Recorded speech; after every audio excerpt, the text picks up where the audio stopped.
A ideia de uma confederação, isso aqui já é mais uma curiosidade, uma hipóteses que eu encontrei ali durante as pesquisas, né? Pode ter sido não necessariamente uma origem de Pernambuco. Ela pode ter tido origem aqui no Ceará, no Aracati. Olha que interessante. E aí por Curioso. quê?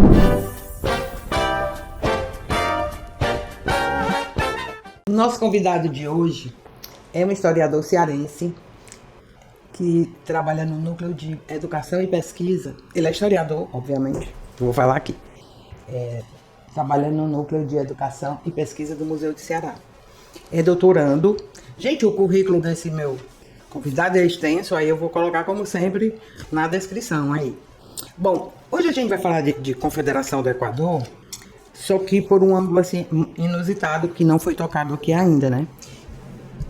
E ele é que vai falar sobre isso. Weber Porfírio, obrigado por ter vindo, Weber. Grato pelo convite, e a ideia é que a gente possa conversar bem muito e aprofundar mais sobre esse emblemático movimento da história do Brasil, que não é só do Ceará, né? Ou não é só do Nordeste, né? Como a gente vê nos livros. A história é como se fosse algo regional, como se fosse algo que tivesse acontecido só ali durante aquele período. Mas não, é um movimento de amplitude nacional. Isso é pouco comentado sobre a Confederação do Equador. É verdade. Passou para a história como um movimento só. É algo localizado, Pernambuco, Ceará. Surge muito nessas coisas de questões nativistas, separatistas, né, que é algo muito comum quando a gente retrata o movimento, né? Mas quando você adentra as questões que estavam sendo ali escritas pelos confederados, as ideias, as discussões, então a gente vai ter uma noção mais ampla desse movimento. É uma questão nacional. A confederação é pensada para o Brasil, não somente para as províncias do norte. A questão é que começa, obviamente, pelas províncias do norte que vão puxando a proposta, sobretudo Pernambuco e Ceará, que são as províncias ali que vão, de uma certa forma, liderar essa ideia de uma confederação do Equador aqui no Brasil.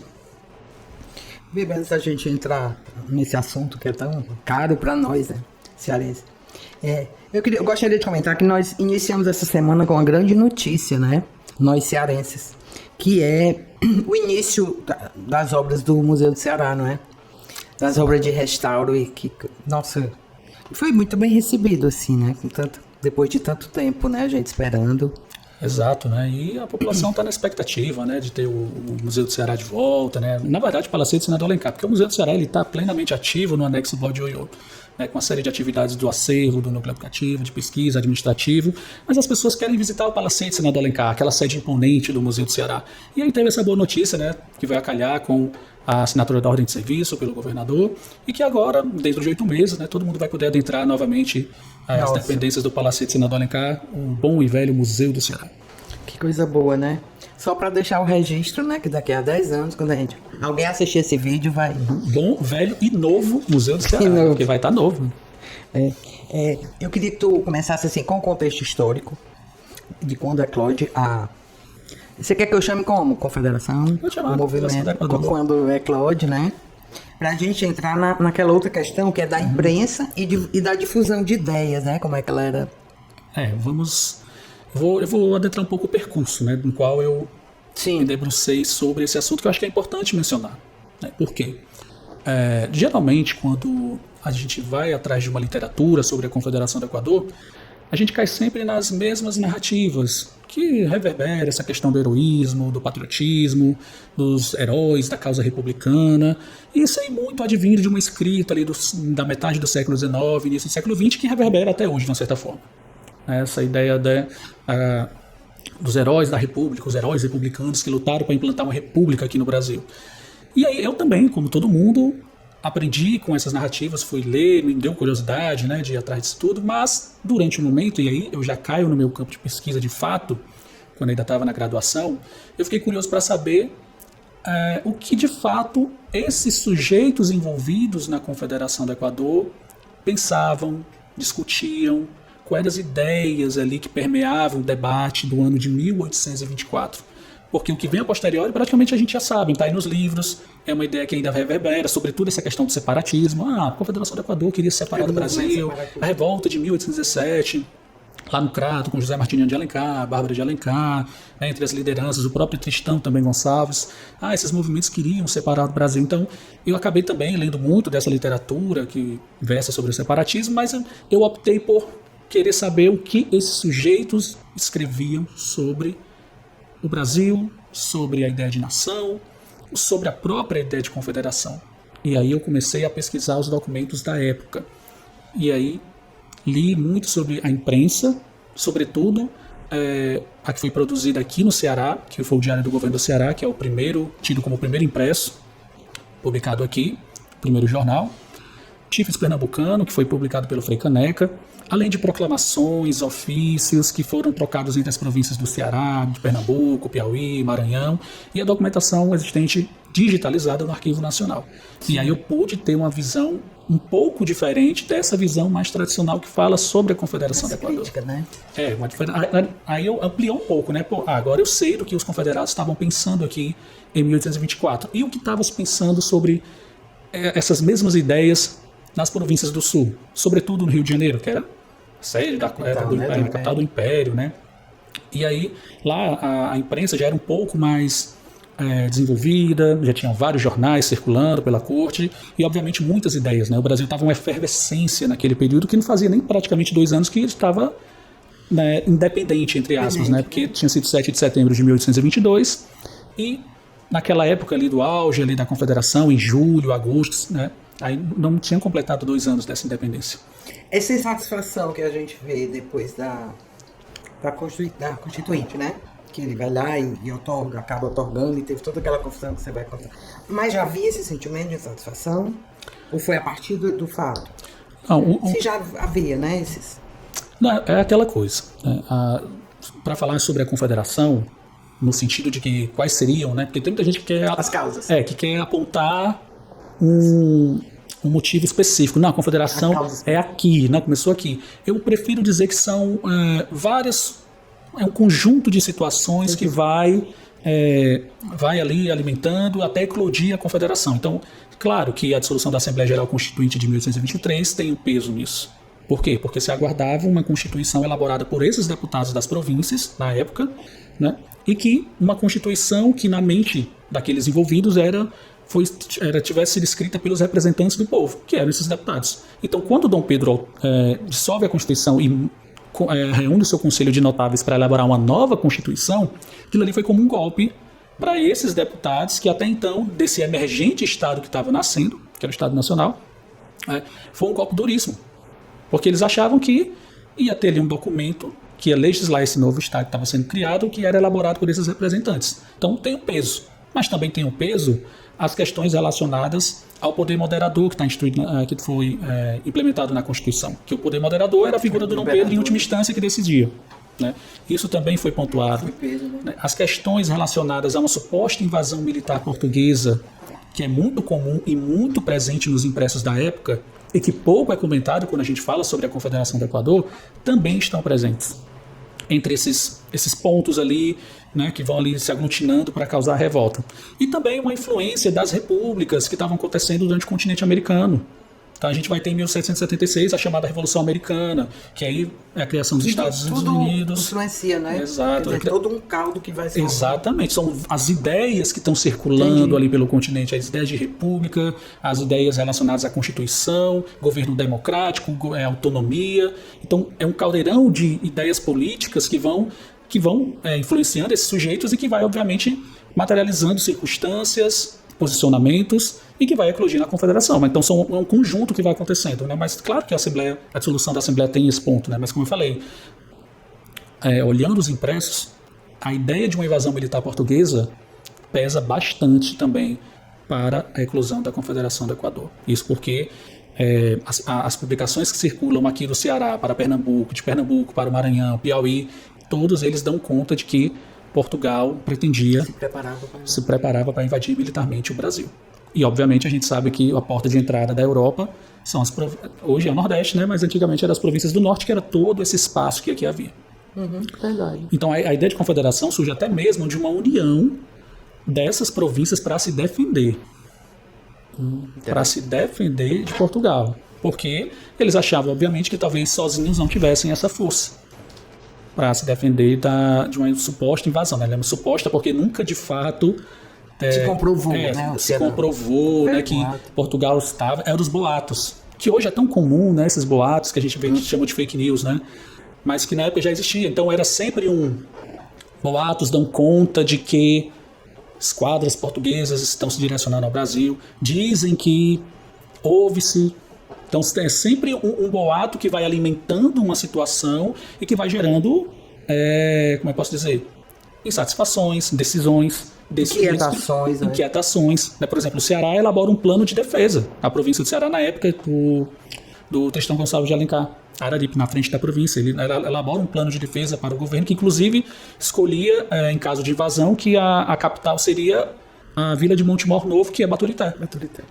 Então Baturité seria essa capital caso os portugueses chegassem e invadissem a província do Ceará. Então Maranhão também elabora um plano de defesa. Então cada um vai se comunicando e dizendo que Portugal está chegando e a gente precisa se defender. Então a ideia de união vai partir aos poucos desse receio de uma invasão militar portuguesa. Inclusive o próprio Frei Caneca também fala isso na sua defesa, quando ele teve o julgamento dele por ele ter sido acusado de participar da Confederação do Equador. Então, e aí as coisas vão tomando corpo ao longo ali do primeiro semestre de 1824, sobretudo a partir de junho, que é quando Dom Pedro I emite um comunicado para a província de Pernambuco, informando que as tropas militares de Portugal estavam, de fato, para chegar no país, e que as províncias, sobretudo Pernambuco, mas depois as outras províncias, se autodefendessem enquanto se preparassem e organizassem por si só suas defesas, enquanto o Rio de Janeiro também se protegia lá, até eles tiverem condições de mandar um suporte militar para essas províncias aqui do norte. Só que isso, quando chega aqui, não é lido de uma forma mais, como eu posso dizer, amistosa. Para esses sujeitos envolvidos na Confederação do Equador, isso foi tido como uma traição de Dom Pedro I. Então, para eles, Dom Pedro I virou as costas para as províncias do norte. Então, ele era um traidor. Então, nos discursos dos confederados que eu presenciei, isso está presente no Diário do Governo do Ceará, isso está presente também nas proclamações, dos ofícios, do próprio Manuel de Carvalho Paz de Andrade, que até então era o presidente provisório de Pernambuco, da província de Pernambuco, e posteriormente da Confederação do Equador pela parte de Pernambuco. Então, vai ter muitos discursos de que Dom Pedro, na verdade, estava se aliando a Portugal para invadir o Brasil, para colocar o Brasil de novo nessa condição de que eles chamavam de escravos. Que interessante, viu? Eu nunca tinha ouvido essa outra vertente. Você fala aí no jornal Diário, né? Diário do Governo do Ceará. Diário do Governo do Ceará, e é inevitável a gente não falar nele, né? No Gonçalo, que é o pai do Mororó. Você podia falar um pouquinho de como é que surge esse jornal? Isso. E em que momento? É nesse momento aí? É depois? Já acontecia? Ele surge no primeiro semestre de 1824, né? Sobretudo pela uma tipografia enviada pelo Manuel de Carvalho Paz de Andrade em Pernambuco. Então a ideia era... Ele era impresso em Pernambuco, o jornal? Não. Ele era uma tipografia de Pernambuco que o presidente da província de lá, o governador, né? A gente fala presidente de província, mas na verdade estou querendo dizer que é o governador, né, que a gente entende hoje como governador. Eles enviam uma prensa tipográfica para o Ceará, manda também 2 ajudantes para que aqui começasse a ser produzido os impressos e, obviamente, as proclamações, os ofícios e o jornal Diário do Governo do Ceará, porque a ideia era que essas províncias, Pernambuco e Ceará, mantivessem seus laços estreitos de união, de ideias, de princípios. Sim. Então era para facilitar a comunicação dessas 2 províncias e fazer com que essas ideias de Ceará e Pernambuco chegassem no Piauí, no Maranhão, sim, no Pará. A ideia era circular essas propostas, essas ideias que eles intitulavam ser liberais. Sim. Que é a questão de autonomia de governo, é a questão questão da soberania, é a questão também de uma constituição eleita pelos deputados, né? Então eles acusavam, por exemplo, o Rio de Janeiro ou o que eles chamavam de gabinete do Rio de Janeiro, de despotismo. Aí depois o próprio Dom Pedro também passou a ser acusação, porque no primeiro momento Dom Pedro não é o alvo. Eles achavam que eram as pessoas que cercavam Dom Pedro I que estavam influenciando.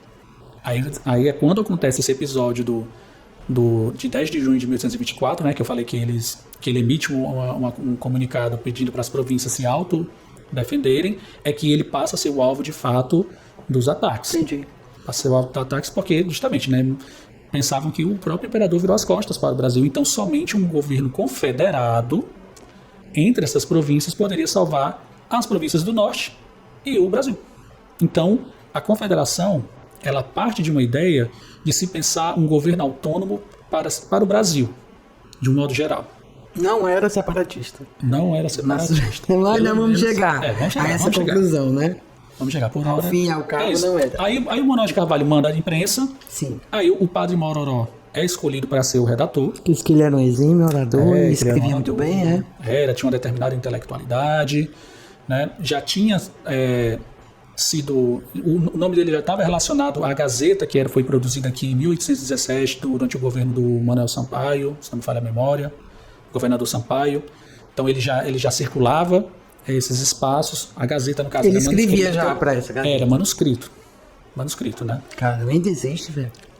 Eu acho que existe. Será algum exemplar? Eu acho que existe. Maravilha. Dizem que existe. Eu não cheguei Talvez ainda... no arquivo, né? Eu acredito que esteja talvez uma cópia no Instituto Histórico.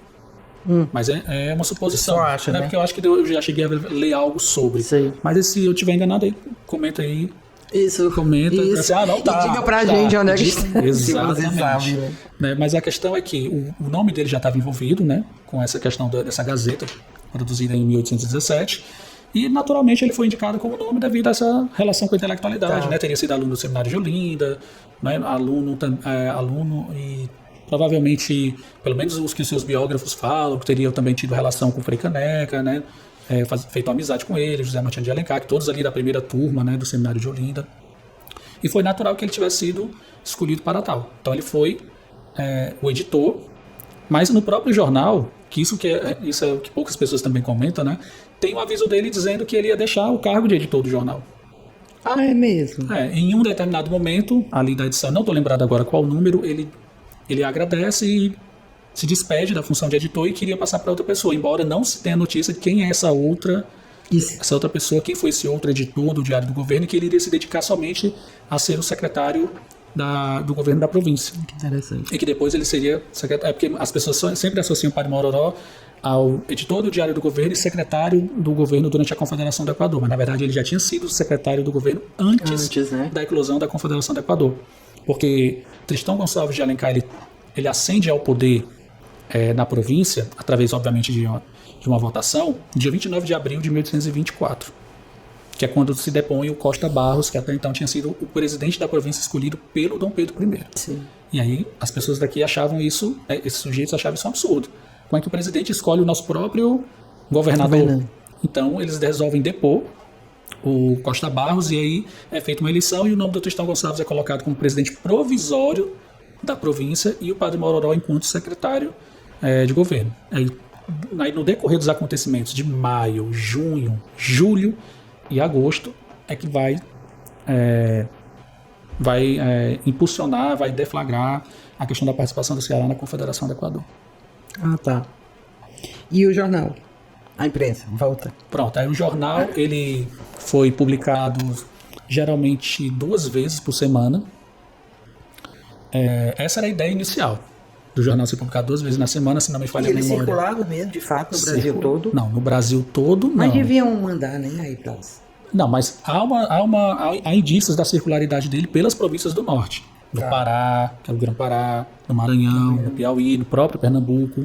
Então há notícia da circularidade do Diário do Governo nesses espaços, que é interessante e que é importante porque vai facilitar, como eu estava dizendo, a propagação dessas ideias entre essas províncias no sentido de uni-las com relação a uma pretensa confederação. Então esse jornal, ele a princípio era para sair 2 vezes por semana, mas o próprio Padre Mororó, em várias edições, ele afirma que, olha, não está saindo com determinada regularidade porque falta tipos, ou seja, falta o material para se produzir o jornal. E eles aguardavam que os pernambucanos enviassem esses materiais, então havia uma demora com relação à publicação do Diário do Governo. Então acabou não tendo uma periodicidade regular. Então ele sai no primeiro momento ali, ok, 2 vezes por semana, aí depois vai durar mais de 5 dias, depois outros 6 dias. Não tinha regularidade. Acabou não tendo regularidade. Então foi por isso que só tem, até agora que se tem notícia, 19 edições do Diário do Governo. E todos estão em facsímile, publicado pelo Museu do Ceará, inclusive. É uma obra do Jorge Brito, E tem todos esses e mais proclamações, ofícios que foram impressos na tipografia nacional, que esse era o nome da tipografia. E é uma publicação do museu, é? A publicação do Museu do Ceará. Jorge Brito, pesquisador, sim, muito conhecido, né? Eu acho que é na tua dissertação que você faz um paralelo. É a dissertação de mestrado ou é o doutorado, né? Agora não. Mestrado. O Espectador, né, que era um jornal. Você pega esses dois exemplos, né? Para fazer essa comparação de como é que vamos dizer, defendia Dom Pedro, grosso modo, porque você que vai explicar. E o nosso aqui. E aí eu te pergunto, ele chegava aqui, o Espectador? Quem era o público dele lá? São duas perguntas dentro da mesa. E aqui, quem lia? Eu vou fazer uma explanação que vai responder tudo. Tá. Aqui, ele não chegou. Eu não encontrei indícios do jornal Espectador brasileiro. Aqui. Só explica aqui. Pronto, só para o que situar. É o Espectador, né? Quem era o editor e tal. Exato, só para situar quem está nos assistindo agora, né? Quem está nos ouvindo também. Sim. O Espectador Brasileiro foi um jornal publicado no Rio de Janeiro, né, no final de junho, sua primeira edição, e as outras edições regulares a partir de julho. Ele foi editado pelo francês Pierre Planchet, que se autodenominava um francês brasileiro.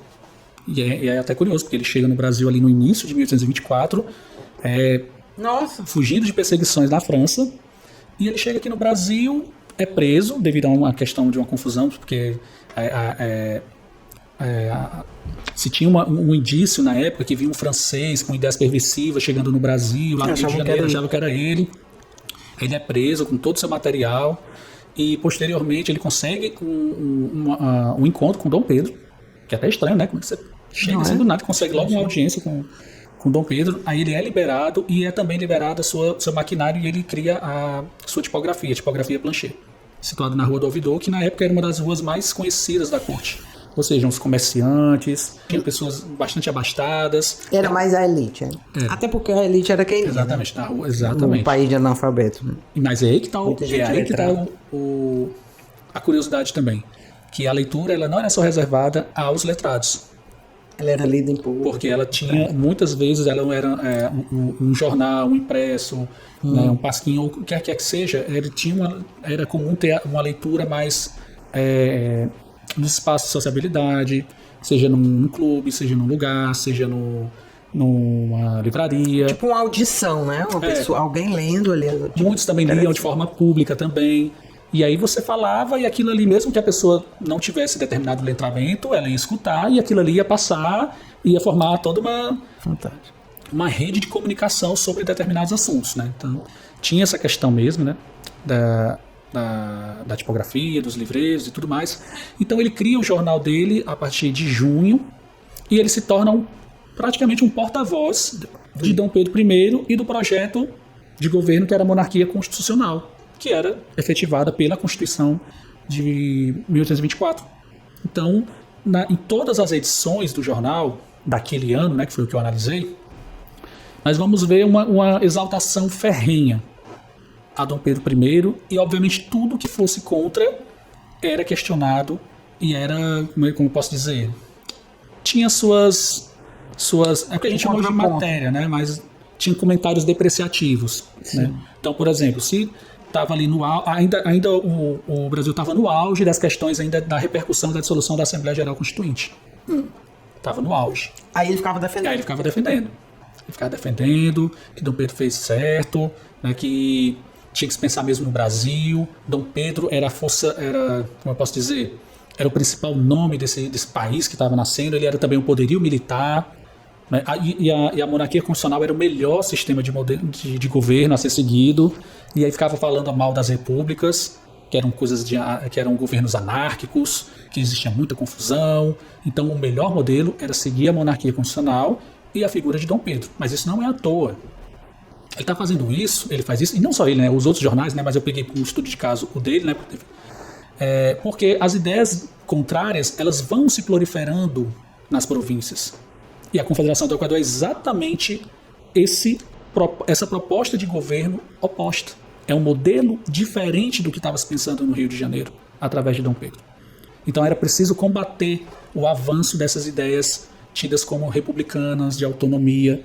Então o jornal O Espectador Brasileiro ele publica muitas matérias em tom de difamação de governos republicanos, e atacando diretamente né? Manuel de Carvalho Paz de Andrade de Pernambuco, acusando que Pernambuco queria se separar do Brasil, que Pernambuco queria causar desarmonia da Ele nação. devia ser, inclusive, pautado aí pela Casa Imperial, né? Pautado. Fala isso, não fala isso. É porque, justamente, ele publica, inclusive, declarações de Dom Pedro. É um porta-voz mesmo. O jornal atua como porta-voz. Quase o jornal oficial. É quase, né? Porque tinha lá o jornal da imprensa, impressão régio e tal. Então, ele age como esse porta-voz. E aí eu percebi que o Espectador Brasileiro, ele dialogava com outros jornais. Exemplo, o Abelha do Itacolomi, que foi publicado em Minas Gerais também em 1824. É o segundo periódico publicado em Minas Gerais. O primeiro foi o Compilador Mineiro, aí depois veio o Abelha do Itacolomi. E também funcionava do mesmo jeito, exaltando o nome de Dom Pedro e a monarquia constitucional e atacando tudo que vinha... Os separatistas, exatamente. E aí, lendo esses dois jornais, porque foi uma coisa que foi levando a outra.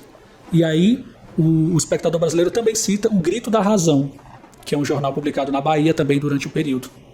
Então, ele fica meio que os três jornais dialogando e fazendo meio que uma barreira ali contra as ideias republicanas que estavam vindo de Pernambuco e do Ceará. Então, ou seja, a gente está pensando aqui numa amplitude a nível nacional das ideias que estavam circulando na Confederação do Equador, que na verdade queriam a autonomia dessas províncias, que era o que Dom Pedro não aceitava, porque ele queria centralizar através da monarquia constitucional e a própria Constituição de 1824. Então, eu me debrucei exatamente sobre isso, de entender como é que esses jornais, esses editores, eles estão pensando ali o que é o Brasil de 1824, quais são essas ideias políticas que estão circulando. E aí foi que eu entendi que que a Confederação do Equador ela não era um movimento especificamente destinado às províncias do norte, e que ela vai ter uma grande amplitude, na verdade, uma ideia mesmo de aderir às províncias do sul. Ou seja, a gente está pensando aqui no modelo político para o Brasil, e não somente para Pernambuco, Ceará e essas coisas como a gente geralmente lê sobre. Porque quem está lendo, né, aqueles que tinham, né, aqueles letrados, ou aqueles que escutavam sobre o movimento, eu ia entender isso. Olha, esses anarquistas estão querendo prejudicar a harmonia do Brasil, estão querendo separar do Brasil. Né? Assim, eles não são a favor da união, da liberdade. Até mesmo a liberdade ela vai ter conceitos e entendimentos diferenciados. Porque liberdade para esses editores que estavam lá no Rio de Janeiro ou em Minas Gerais era um Brasil independente e junto de Dom Pedro I. E a liberdade aqui, para esses sujeitos envolvidos na Confederação do Equador, era ter autonomia das províncias e fazer um governo no estilo do que era feito já nos Estados Unidos, no modelo de uma confederação ou federação. Né? Eu estou pontuando esses dois porque eles são praticamente sinônimos na época, mas não são porque são modelos de governos diferentes. Uma confederação não é uma federação. Mas como aqui ainda não tinha esse discernimento, né? Inclusive está presente no dicionário do Antônio de Moraes, de 1823, que as palavras de confederação e federação elas vão ter similitudes. E é diferente, mas são governos diferentes. Mas só que aqui se entendia como se fosse, uma hora falava confederação, uma outra hora falava federação como sinônimas. Exatamente. Então, para eles, a autonomia era ter um governo desse modelo, onde não tivesse uma interferência direta na sua gestão, como eles se sentiam no caso com a monarquia constitucional do Dom Pedro I. Então, até mesmo as palavras elas vão ter múltiplos significados utilizados nesses discursos, tanto lá quanto aqui. Né? A ideia de pátria, soberania, liberdade, né? Despotismo. Então, aqui essas palavras elas vão estar bem presentes. E lá também, só que algumas delas vão ter significados outros. Entendi. É um conflito de discurso mesmo, né? Discurso, e isso é reverberado, como eu disse, no Grito da Razão, na Bahia. É por isso que eu te perguntei se o Espectador ou algum outro desses chegava aqui. Porque para o Diário do Governo do Ceará, é como é o nome que eu realmente perdi aqui. Diário do Governo do Ceará, rebater. Ele rebatia essas ideias? Não. Como é que eles... Não, entende o que eu estou querendo saber? Se não chegava aqui essas ideias, ele rebatia o quê? Rebatia o que o governo imperial dizia? Não, as ideias daqui, elas eram pensadas e difundidas a partir do que vinha do Rio de Janeiro. Os ofícios, ele rebatia os ofícios. Os ofícios, os decretos. A comunicação oficial. A comunicação oficial, aí justamente. Aí os jornais ele utilizavam para fazer o contraponto a esse discurso. Né? Por exemplo, quando chega a notícia que era para as províncias se autodefenderem, então foi uma comunicação oficial de Dom Pedro. Então eles já começam a publicar. Dom Pedro nos abandonou, Dom Pedro virou as costas para o Brasil, para as províncias do norte. Então eles já começam a contrapor isso. Enquanto lá no sul, que era assim que era chamado, né, Rio de Janeiro, Minas Gerais e tudo mais, o norte. O discurso já era outro. Já era que Dom Pedro estava fazendo ali de tudo para manter o Brasil unido, com ampla defesa com relação ao ataque militar. Então era um discurso de enaltecimento, como eu pontuei. E aqui não. Aqui era um discurso de contestação do que ele estava fazendo. Então é por isso que esses discursos eles vão entrar em choque, não diretamente, mas no campo das ideias que vão circular. Por exemplo, o espectador, provavelmente ele circulava na Bahia, porque também o Grito da Razão republica notícias do espectador. Em Minas Gerais também. Sim. Há indícios que o espectador circulou na província de São Pedro, que é o Rio Grande do Sul. Então ele tinha uma amplitude para baixo, ali, né? Entre o eixo do Rio Grande do Sul e Sudeste. São Pedro e as províncias do Sul eram contra. Elas não se rebelaram. Nesse momento de confederação. Eu ainda não achei indícios de adesão ou simpatia dessas províncias do Sul. Por isso que em várias declarações, né, por exemplo, do Manuel de Carvalho Paz de Andrade, que era o presidente da província de Pernambuco, ele comenta sobre, olha, as províncias do Sul, em linhas gerais, não é literalmente o que eu estou falando aqui. Eles vão dizer que são covardes que estão jurando a Constituição, mas as províncias do Norte não vão fazer isso. Entendi. Não vão fazer. Então, vamos aqui nos unir numa confederação e vamos ter um autogoverno nosso aqui, né, com as províncias. Então basta lembrar também, rapidamente, que é o seguinte, a ideia de uma confederação, isso aqui já é mais uma curiosidade. Ótimo. Uma hipóteses que eu encontrei ali durante as pesquisas, né? Pode ter sido, não necessariamente uma origem de Pernambuco. Ela pode ter tido origem aqui no Ceará. No Cariri? Não. Não nessa. No Aracati. Olha que interessante. E aí por Curioso. quê? Em 9 de janeiro de 1824, Xeramobim, né, na vila de Campo Maior, proclama a República. Acho que isso já é de conhecimento daqueles que pesquisam sobre.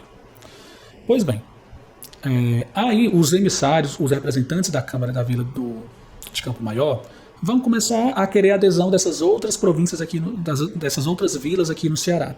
Aí vão ao Icó, também, olha, proclamamos a República, vem aderir com a gente e tal. Icó manda seus representantes para a Vila do Aracati, para querer adesão. Quando chega na Vila do Aracati, os representantes deles não aceitam a República, porém, eles elaboram uma proposta de governo. E o que era essa proposta de governo? Vai dizer o seguinte, olha, seria interessante que as províncias do norte, aí Ceará, Alagoas, Rio Grande do Norte, Paraíba e Pernambuco, se autogovernassem, mas sob, digamos assim, sob não vou dizer sob a tutela, mas eles estivessem ali subjugados a Pernambuco, que seria como se fosse o centro. O governo central. O central seria Pernambuco, mas que obviamente respeitasse a figura de Dom Pedro. Era como se fosse uma confederação light. Era tipo assim, estava gestado ali uma ideia de confederação. Mas a ideia... A ideia que está lá é essa, olha, a gente pode se unir, Pernambuco é o centro ali, o apoio, quer dizer, o centro comum que vai governar, mas que a gente tivesse ali subjugado a figura do imperador. Então a gente se autogoverna e, obviamente, continua ali com os laços com o Rio de Janeiro. Essa era a ideia que estava nesse plano de governo do Aracati. E eles encaminham isso para a junta de governo provisória do Ceará. Que até então quem estava à frente era já se não me falha a memória, ainda era o Pinheiro Landim, o Tristão Gonçalves, na época. Pois bem, eu não sei necessariamente se é esse plano de governo, mas em maio de 1824, Tristão Gonçalves envia para Pernambuco um plano de governo oriundo do Aracati contra o despotismo do Rio de Janeiro. Aí que pode perfeitamente ter sido esse plano, que era de unir as províncias de uma forma confederada. Né? Embora essa palavra não esteja explicitamente lá, mas a forma como é desenhado esse plano é colocado para a gente pensar dessa forma. Né? Pois bem, então ele envia para Pernambuco e 2 meses depois, Pernambuco, a partir do seu manifesto, proclama, por assim dizer, a Confederação do Equador. Então, e aí eu falo isso, mas tem outros autores que falam isso também. Barbosa Lima Sobrinho, no livro Pernambuco, da Independência à Confederação do Equador, ele também menciona isso. Olha, pode ter saído do Ceará a ideia de uma confederação, e não necessariamente de Pernambuco. A ideia, né? A ideia. Porque é exatamente quando que Pernambuco, através do manifesto do dia 2 de julho de 1824, né, conclamam os brasileiros. Isso é bom mencionar. Na proclamação, que é tida como documento que criou a Confederação do Equador, né, lá tem explicitamente brasileiros. Não tem povo da província. Nortistas. Não tem isso. Não, brasileiros. E ainda diz, olha, Dom Pedro tem um ataque a Dom Pedro, e também diz que a monarquia constitucional já é um sistema defeituoso de governo. Então a gente precisa se unir em uma confederação que é um sistema representativo nos moldes que estava acontecendo no continente americano. Né? Aí, como eu disse, influenciado pelos Estados Unidos, obviamente as repúblicas também hispânicas que estavam acontecendo, como da Colômbia, etc. Então ele convida os brasileiros, e ele fala os brasileiros e os brasileiros das províncias do sul. Ele convida a se coligarem com essas províncias do norte. Então esse é mais um ponto que deve ser analisado quando a gente enche já, não, movimento separatista, essa coisa toda. Claro que ninguém aqui vai bater o martelo, porque a Confederação do Equador é um movimento muito complexo. Pensar a Confederação do Equador em Pernambuco não é pensar a Confederação do Equador no Ceará, nem nas vilas do Piauí, nem nas vilas da Paraíba, ou em outras que teve uma repercussão. Porque é muito complexo, são ideias ali que estão circulando durante o período. Mas o que a gente pode dizer é que há indícios o suficiente para se entender que a Confederação do Equador não tinha pretensões separatistas, devido aos discursos que estão presentes pelos confederados. Dessa ideia de união contra um governo que acusavam ser autoritário, que era o de Dom Pedro I. Quando ela cai finalmente, né, as forças imperiais vencem tudo. Assim, na tua opinião, esses confederados não foram heróis? Eu queria só que você explicasse aí. Essa visão é uma visão. É polêmica. Isso é polêmica. Mas se você também não quiser. Não, é porque eu parto do princípio de que. Eu entendo que tem essas questões das narrativas e que foram alimentando o imaginário em torno dos confederados, porque era uma coisa meio que associa. Uma ideia meio que foi se associando, né? As questões republicanas que foram surgindo no Brasil no século XIX, e começaram a lembrar daqueles que lutaram por um governo tido como republicano em outros momentos, então eles foram colocados nessa condição de heróis. Mas eu percebo muito mais... Na época da proclamação.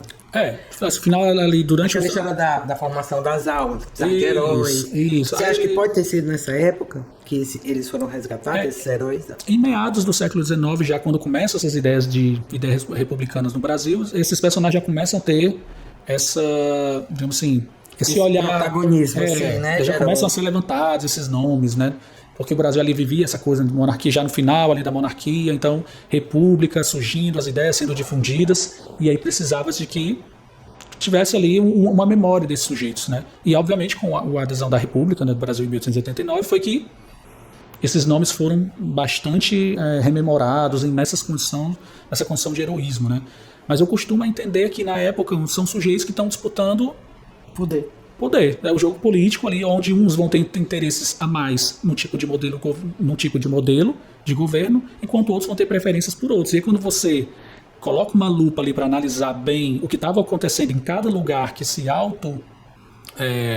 proclamou participante da Confederação do Equador, que tinha simpatia, você vai ver que há disputas políticas pelo poder. No fim é tudo poder, né? Muito poder, cada ali com os seus interesses. Né? Então é isso que a gente precisa analisar quando a gente vai ler sobre os movimentos, pesquisar sobre os movimentos, né, ali que está acontecendo no Brasil antes ou depois da independência. Entender quem são os sujeitos que estão envolvidos, né, as relações de poder, e aí depois você vai ver que tem perseguição política no meio. Por exemplo, como a própria família Alencar, perseguida pelo Pinto Madeira, por exemplo, na pesquisa que é bem pontuada na pesquisa do professor Reginaldo Alves de Araújo, que ele fala muito sobre essa questão de alternância de poder na província do Ceará no início da década de 1820. Então eu costumo dizer que são sujeitos ali que estão envolvidos, construindo sua questão de uma identidade política que vai sendo intermediada por esses acontecimentos. Tanto que você basta ver José Pereira Filgueiras. Sim. E o padre Mororó, que em 1817 eram a favor da corte, era a favor Tinha de Portugal, cargo, né? Contra os revoltosos de 1817, eles atuaram contra a família Alencar e os demais que foram presos, e em 1824 esses mesmos sujeitos estavam ao lado dos Alencar na Confederação do Equador. Mas por quê? Porque, obviamente, toda a questão política foi mudando, a estrutura política ali de dispensar Brasil foi mudando, o Brasil era uma possessão do reino português, aí passou a ser independente, e aí como é que entram os cargos políticos desses espaços, quem é que vai assumir esses cargos? Eu acho interessante a gente pensar por esse outro lado também, para a gente ter uma visão outra sobre o movimento, né? Porque se você fica muito nessa de achar que tem herói, que tem vilão, aí você perde outras análises desses movimentos políticos. Justamente, aí você cai sempre nessa ideia ainda é um movimento separatista, né? Como todo mundo diz, né? A gente mesmo aprendeu. Exatamente, porque está nos livros, mas isso faz parte de uma narrativa Verdade. de uma narrativa sobre a Confederação do Equador ou sobre a revolta de 1817 que vai partir pela ótica dos vencedores. Que são, na verdade, uma escrita que vem lá das províncias do sul, ali da segunda metade do 19, né? Isso pelo menos alguns historiadores defendem. Mas essa acusação de separatismo ela vai partir mesmo, por exemplo, da Confederação do Equador, ela parte do próprio Dom Pedro I. O próprio Dom Pedro I, em 26 de julho de 1824, ele acusa Pernambuco de querer separar do Brasil. Mas agora sobre 1817. Nordeste independente, 1817. Querer uma revolta separatista. Separatista de quê? De onde? Se nem existia Brasil.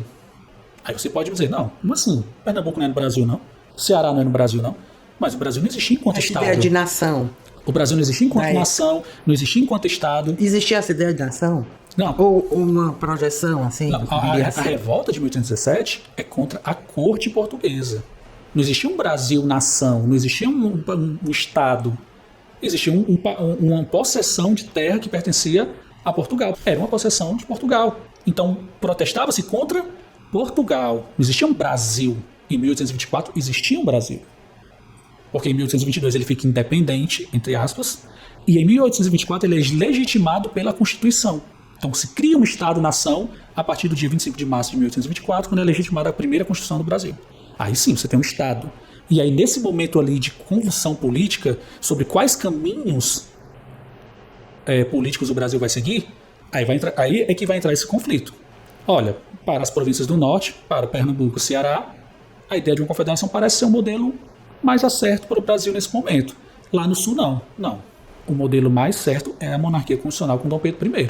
É aí que você vai ter um conflito. Por quê? Porque são ideias que estão sendo gestadas ali no momento de criação do Estado Nacional. Em 1817, não. Em 1817 são revoltas que estão acontecendo ali contra a corte, contra Portugal. Não é contra o Brasil, não é separado do Brasil. Tecnicamente o Brasil não existia. Enquanto eu digo assim, em relação a um Estado. Eu entendo, né? Não, mas o que eu estava te perguntando, e é aqui que a gente está se aproximando aqui do final, como é que era a ideia de nação, de fato, a partir da Constituição. A partir de 1824. Posso falar? Pode, eu estou te perguntando. É porque assim, a gente vai ter não uma nação ligada por questões como a gente conhece ou como vai ser conhecido no segundo reinado, questões culturais. Você vai ter uma nação que ela vai ser criada pelos laços políticos e, obviamente, territoriais. Não é a nação, não é essa coisa do Brasil, brasileiro, essa coisa que a gente tem hoje. Isso é uma construção. Então, em 1822, imagine aí, de 1822 a 1824, você tem apenas menos de 2 anos, ou 2 anos, dependendo do tipo de análise, que você vai ter um Estado que se desprendeu de mais de 300 anos de colonização. Uhum. Então, não é assim, como se fosse da noite pro dia, que agora eu sou brasileiro. Que nasce esse sentimento. Essa coisa que a gente tem. Na verdade, você vai ter as províncias que é cada uma por si. Que é por isso também que acontecem esses conflitos. Porque está cada um pensando no partido seu. Está cada um, olha, Ceará está pensando em Ceará, Pernambuco está pensando em Pernambuco, Bahia está pensando em Bahia. É isso, é a pátria. A pátria nessa época não era o Brasil. A pátria era o seu lugar de nascimento. É bom a gente entender isso. Não é essa coisa que a gente tem hoje de pensar que a pátria, eu sou brasileiro, a pátria amada. Não existia nada disso. Então você vai ter esses sujeitos ali nas suas províncias que vão tentar se organizar de forma política para se criar esse Estado nacional. Aí essa ideia de brasileiro, essa ideia nacional, essa coisa mais romantizada, isso só vai vir posteriormente, sobretudo no segundo reinado, e bem mais forte já no período da República. Então, o que a gente vai ter ali nesse primeiro momento é uma nação, é um Estado, ok, mas é um Estado ali que vai se formar, pelo menos enquanto uma estrutura política, enquanto país, para, obviamente, posteriormente, sedimentar esses laços, para além da questão política. Tá, o cearense brasileiro, mas o brasileiro era utilizado. Tá? Não, sim, era utilizado. Eu queria saber mesmo em termos de construção social.